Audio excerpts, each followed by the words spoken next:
Alright, so we're back, of course, talking about some Final Fantasy VII, and as of right now, boys, and I guess there's probably some girls that watch my channel a little bit, we are just a couple of days away from this 25th anniversary live stream. I cannot wait. We usually keep the hype in check, and I mean, I'm still a bit reserved, but I think more than ever, I'm excited. I'm excited for this event. I do think Remake's going to be there. Now, what that is kind of hard to say, because it could be a Remake Part 2 reveal, a teaser trailer, a full-blown trailer, just a logo reveal or title reveal. It could be the Netflix Remake anime. Like, I don't know what it's going to be, but in some capacity, I think the Remake is going to be here, and we're all hoping for Part 2, of course. Now, before we get into the video, you may or may not have seen my community post on YouTube, or maybe you follow me on Twitter, but I got a new microphone, and I don't know what my thoughts are yet. I don't know if I noticed much of a difference. I've been rocking a blue snowball for, goddamn, since like 2016, I think, or so. Like, it's been quite a while. And it's a super quality mic. If you're wanting to get into content creation, like, a good starter mic is a blue snowball. It's like $40, and it's lasted me for fucking ever. The point of bringing this up, like I said, is that I don't know if I noticed too much of a difference, but you guys might. You can give me a little bit of feedback, like the volume situation. I know people said previously, whatever the settings I had for like the blue snowball, I've had complaints here and there about the volume being a little too high. I don't know if this is too high or too low or whatever the case, or if it's just perfectly fine. Either way, let's continue. So, with us being so close to the 25th anniversary event and our possible first look at Remake Part 2, I figured we'd take a look at this somewhat crazy rumor on the off chance that Remake Part 2 is shown and some of what is said in this 4chan post is actually true.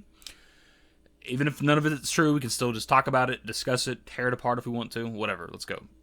So first and foremost, this person claims that the game is called FF7 Rebirth, which I don't think is an impossible title. There's multiple ways it could work with, Zack being brought back to life.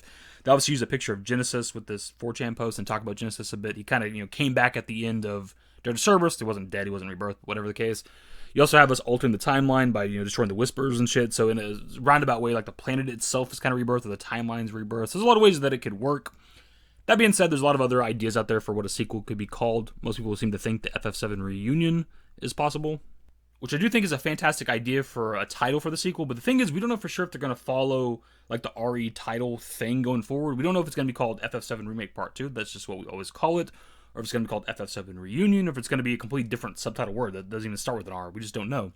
But for it to be called, FF7 Reunion, I would feel like that would also kind of confirm that we'd go as far as the North Crater, because that's where Reunion happens, right? That's where Sephiroth's body is, it's where we take the Black Materia. So in a lot of ways, Part 2's title could give us a lot of information if it's a different RE sub-word. If it's just Remake Part 2, then that wouldn't really tell us a whole lot. So the first actual claim about the game is that it's going to start at Calm and end at the Forgotten Capital, which the Calm thing is not even a speculation or a guess. It's 100% confirmed based on the ending of episode intermission. We actually see our group getting dropped off at Calm. So it's either going to start within Calm or already start within the Calm flashback. As for the game ending at Forgotten Capital, this is a pretty common theory, of course. A lot of people say the Forgotten Capital, which is the end of Disc 1. It makes a lot of sense. There's a climactic moment there. I wouldn't be surprised if that happens. I personally always say Nibelheim. Other people out there say the Northern Crater. As of right now, nobody's correct. We don't know anything. We don't know what the scope of Part 2 is going to be, so they're kind of all correct for now until we have an actual answer. So the next claim is that Rare 13, Yuffie, Vincent, and Shulk are playable, which the previous obviously can make some sense if we get up to the Vincent moment. Shulk is a weird one, and it's a deep ground character. It's a Dirge of Cerberus character. Admittedly, I don't know a lot about Dirge, but she's a part of the Sviets, which is like Vice and Nero and some of the other weird characters or whatever from Deep Ground, so I'm like 99% certain she's a bad guy. Maybe she can be redeemed by the end of Dirge Cerberus. I don't know the full story off the top of my head. But that's a weird choice. Like, if you're going to fake a leak, which more than likely this would probably be a fake leak, why wouldn't you just swap out Shulk for just Kate Sith? That makes the most sense. So it's a weird one. I don't know why they chose Shulk, so maybe it's true. Then again, prior to the reveal of episode intermission, I don't think any of us would have guessed that there'd be brand new party members within Remake, but we got Sonon, so I guess anything's... So the next claim is that Sid will not be a playable character, but that he'll appear in cutscenes and he can sell like weapons and vehicle upgrades. Which the idea that's kind of cool, like weapon upgrades, whatever that would be, and vehicle upgrades would be kind of cool too. But the idea of him not being playable just doesn't make a lot of sense, because if their claim is that we're going to the Forgotten Capital, we go to Rocket Town and there's at least 3 destinations past that. There's Temple of the Agents, Bone Village, and then Forgotten Capital. But there's also the ability to go to Wutai with the Tiny Bronco and other locations around the world. And obviously Remake could probably introduce brand new locations. So like post Rocket Town in Remake would be at least a handful of chapters. Like we didn't get to play Red 13, but Red 13 showed up in like chapter 17, right? So there wasn't enough time to make him a playable character that you can progress like with the weapons and the skill trees and stuff like that. It just wouldn't make sense. But presumably post Rocket Town would be 4 or 5 plus chapters which is enough time to really flesh out a character. Next up, they say that the game is going to be sort of open world like 15, which this is obviously another hot topic within the community. We just don't know what they're going to do. This is why a trailer is going to like tell us everything once they start talking about the game. We just don't know if it's going to be like a traditional open world, and 15 was a terrible open world game. So hopefully they don't go that route. And I preferably, as I've said a lot in the past, want like bigger zones to explore. So for example, I personally would like, from Midgar, or maybe I guess Calm, all the way to Mithril Mine being like one big explorable area. You go into Mithril Mine, it's its own location. And then once you walk out of the mines, like from the Mithril Mine all the way to Junon is one big explorable area. And you kind of just do that with all the continents up until we got the airship and kind of the freedom to fly around the planet. So the next claim is that there are parts of the game where you play as Zack and Cloud from the other timeline, and they occasionally cross over with the main cast. So yet again, this is kind of already a discussion that's out there where people think that we're going to be hopping back and forth between our main party and then whatever Zack is doing. Kind of similar to like Laguna and Squall from FF8, which I do think is a possibility. I mean, we've talked about playable Zack segments and things like that on the channel before. But I don't know why we'd be playing as Zack and Cloud. Like, I don't know how important, like, alternate reality Cloud's gonna be when it comes to the remake story. Like, I don't know if he even necessarily matters. Presumably, if the story still played out the same in the alternate timeline where Zack lived, then that Cloud would still be a powerful ally. I mean, he still was the Cloud that, killed Sephiroth and had, like, a bunch of Mako saturation for, like, 3 or 4 years or whatever it was. So, like, he'd still be strong. I just, again, don't know how important he'd be to the story. That being said, though, we are going to touch on a possibility of how that alternate reality Cloud can be used based on something they mentioned later on in their supposed leak. The other thing that they say is that they would occasionally cross over with the main cast, but I don't know how you would occasionally cross over, because, like, if our group met up with an alternate reality Zack and Cloud, like, they'd probably just team up, right? There'd be 2 Clouds and a Zack. Or, obviously, they'd fucking freak out because there's a second Cloud, and Zack's alive and shit. Like, Aerith would be freaking out, and Cloud remembers Zack, he'd be freaking out. Like, there's a lot of things that would be happening, so I don't know why they would occasionally cross over. Doesn't make sense. This next one, I mean, just look at it. Look at what it says. Boss fight against Zack as well. I don't even know if I want to acknowledge that at all, because that just does not make any sense. Next up, they say, Palmer boss fight starts out like the original, but then Sephiroth intervenes and mutates him into a giant, heartless Genova monster thing. This one, I definitely see them improving the Palmer fight, as they've done with most of the fights and stuff when it comes to Remake versus original FF7. I don't know why Sephiroth would turn him into a giant, like, Genova monster. Does Palmer even have, like, Genova cells in him? I mean, he's probably been exposed to Maka, but does he specifically have Genova cells in him? I don't know shit about Palmer. And unless he's got Genova within his body, I don't know how he would turn into a giant monster or whatever. That just, again, doesn't make a lot of sense. But maybe there's some validity to that. I don't know. I guess we also don't technically know what all of, like, Sephiroth's powers are, so maybe he just has that capability. I don't know. But I do see them improving the fight, of course, but I hope it still ends with him getting blasted by the goddamn truck. Like, that has to happen. Deep Ground are also a big player and have turned Wedge into one of them. This one's a bit weird just because I don't know why specifically Wedge. I guess we don't necessarily know his fate, and we're seeing them do that with Sonon, right? Like, Nero grabs Sonon, probably going to turn him into some kind of crazy monster.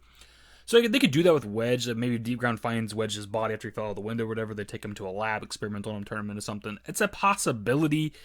I just don't think it's that likely. As for Deep Ground being a bigger part of the story, I mean, that's kind of obvious. I think they even were teasing Deep Ground shit with, like, base game Remake, and then obviously episode intermission, there's a lot of Deep Ground stuff.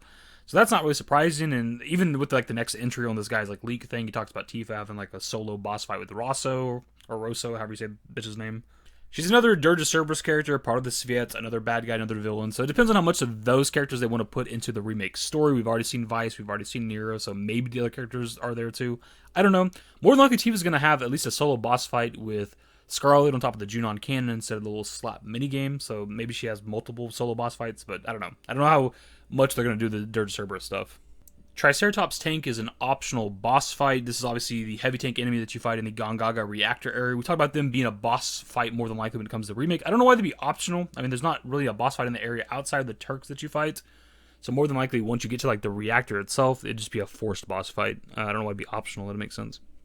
They're going to say the Midgar Swarmer is a cinematic boss fight you fight early on. I don't know if that's spelled right, but I think it's supposed to be what the original initial name of the Midgar Zolm is supposed to be.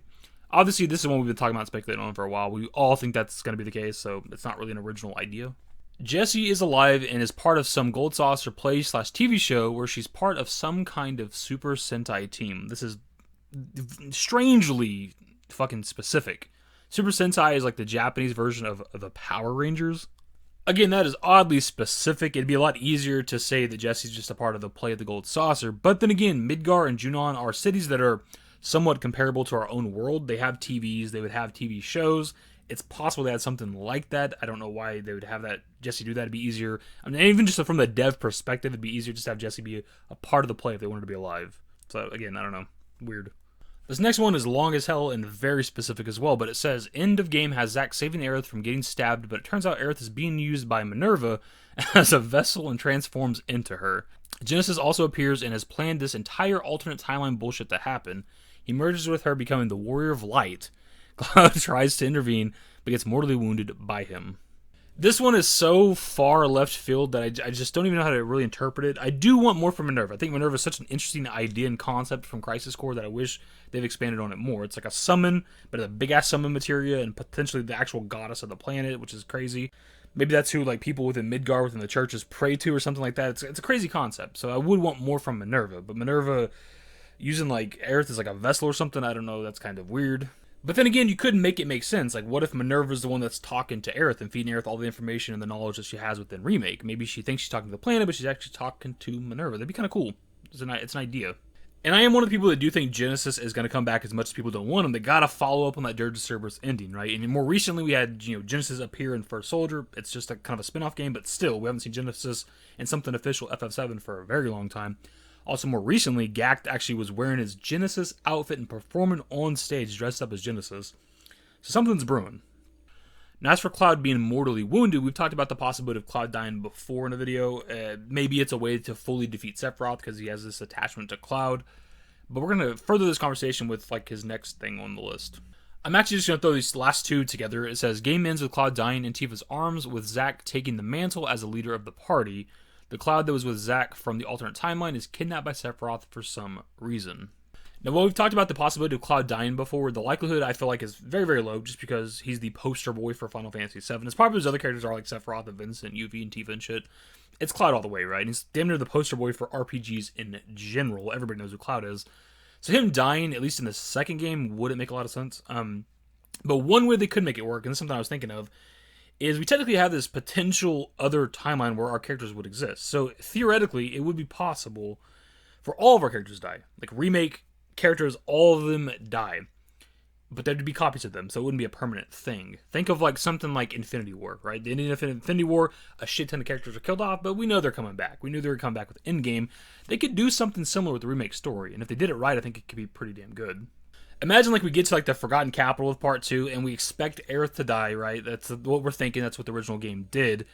But what if all of our characters die, and then it fucking cuts to black, and we have zero answers? Obviously, now when we're talking about, we have the theory or the idea that they could use the other timeline copies or whatever you want to call them.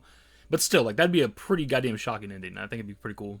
But at the very least, going back to what they say, like, maybe, like, main Remake timeline Cloud does die or gets mortally wounded. Like, they could use the copy Cloud. Like, again, like I said earlier, that Cloud would still be powerful, right? He might not be Advent Children or post-Advent Children levels of Cloud, like Remake Cloud. But he could still be very, very strong. They could maybe bring him to the other timeline, and I don't know. That's just an idea. Again, I don't know what they're going to do with that other timeline in Cloud, if they even use him at all, but that's one way that they could. And my dudes, that is the FF7 Rebirth leak. Now, here's the thing. There's a lot of this stuff that is very common within the community, so these are things that are probably going to happen, which is why it kind of sticks out as not real to me, because it's just things that are always said in the community.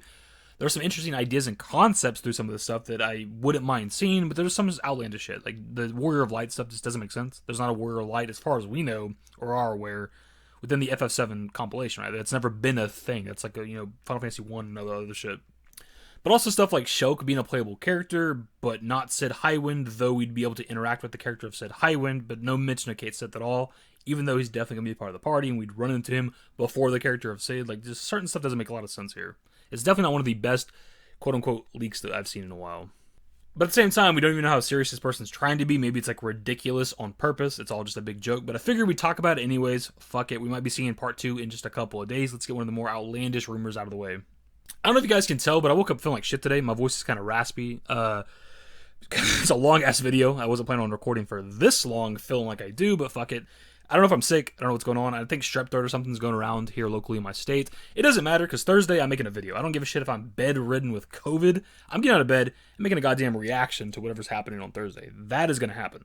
But my dudes, that is going to be the video, so of course pass off to you guys. In case you have or haven't seen this, what are your thoughts on this FF7 Rebirth leak? Is any part of this seeming legit to you? Is there anything about this that could be real, or is it just all ridiculous?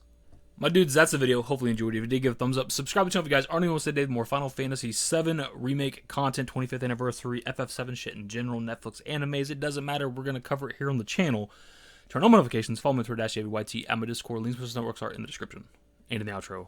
Later, guys. Used to care what people thought, but now I care more. And nobody out here's got it figured out. So therefore, I've lost all hope of a happy ending, depending on whether or not it's worth it. So insecure, no one's perfect. We spend it with no shame. We blow that like Coltrane. We in here like Rogaine, or leave it like Cobain.